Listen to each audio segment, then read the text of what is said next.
Kia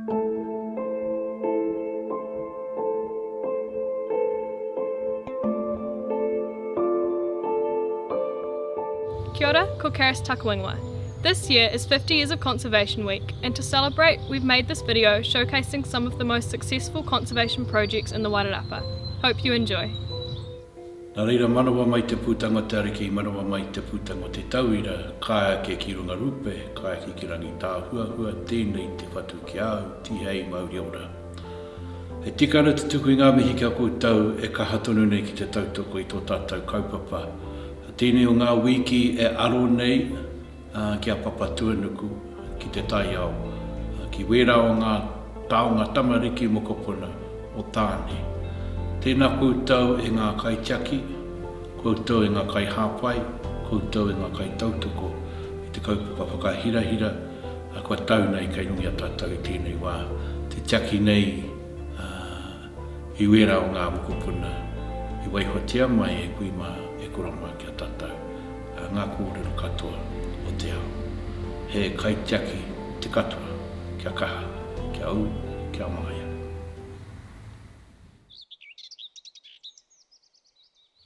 My name's Ross Cottle. I'm the National President of Ducks Unlimited, and this project at the Wairarapa wetland we began some 15 years ago.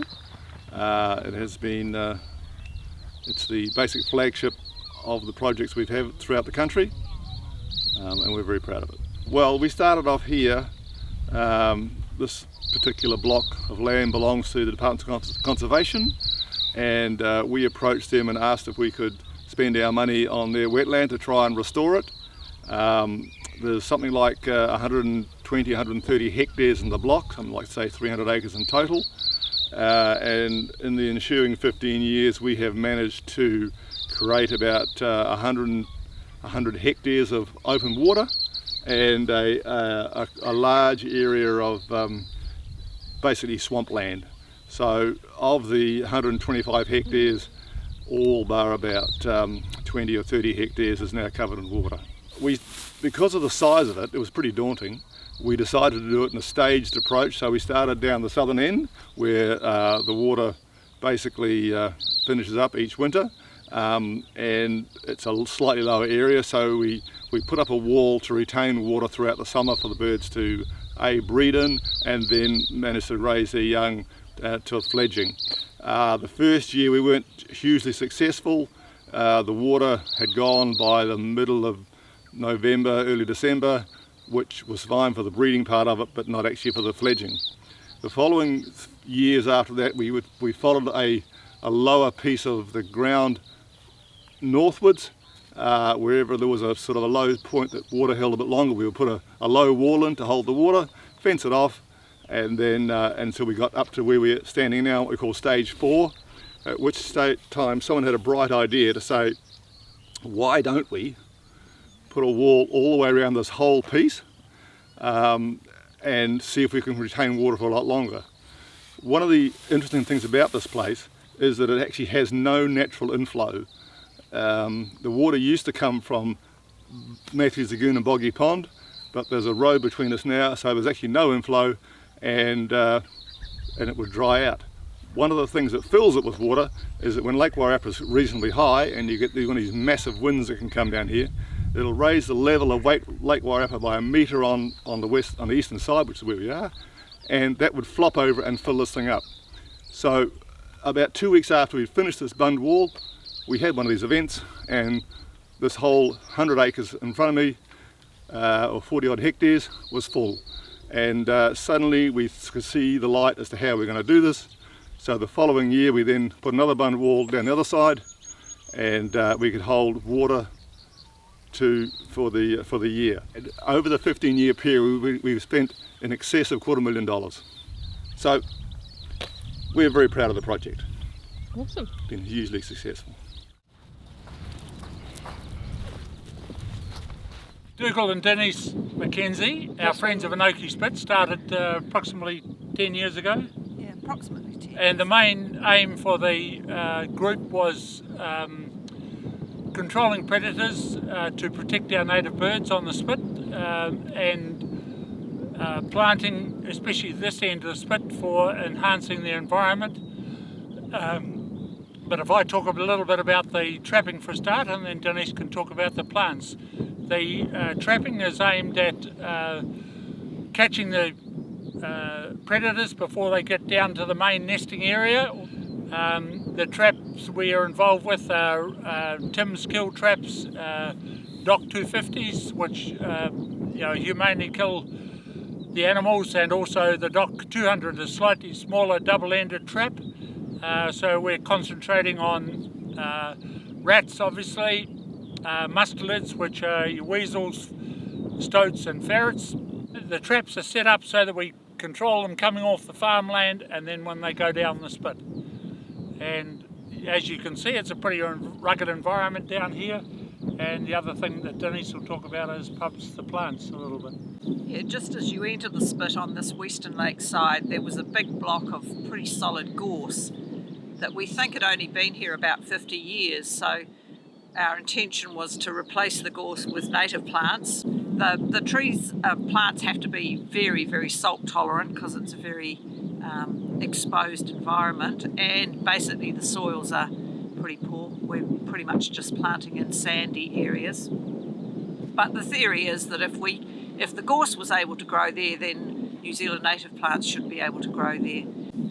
There's also New Zealand sand tussock growing on the spit, which has become very rare in other coastal areas. So this is a fairly pristine coastal plant habitat that really needs protection. We want people to come and visit and enjoy this wonderful place, but we would prefer them to just be cautious, and particularly around nesting time when the birds are at the most vulnerable. But we'd like to eradicate weeds. We'd like to make sure that the birds are safe, particularly at nesting time. We'd like people to come and visit and enjoy it, but not hoon around in their vehicles. Yeah, respect the environment. Well, the cultural perspective of conservation is thinking about how we fit with that process.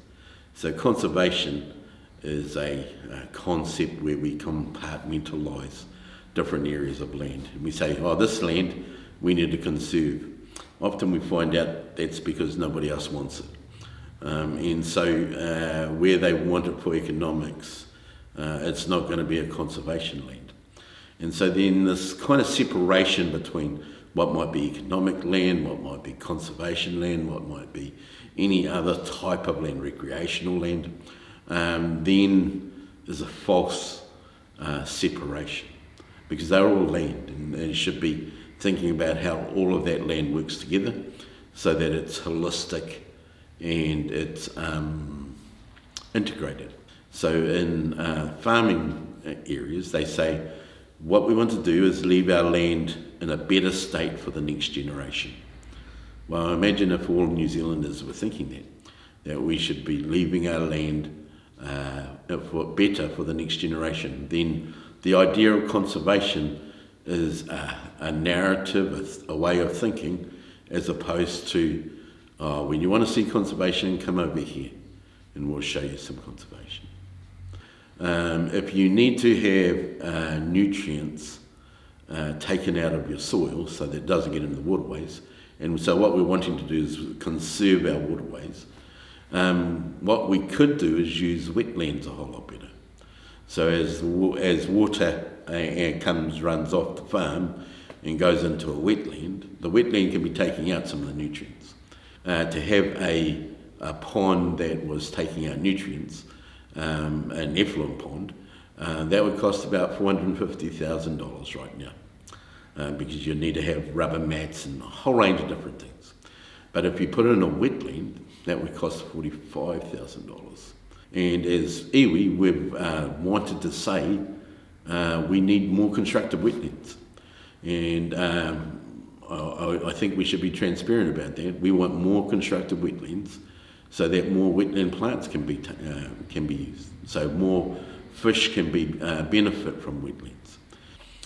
Yeah, so the future. We've got to balance a dynamic environment. We've got to balance an environment where things are emerging.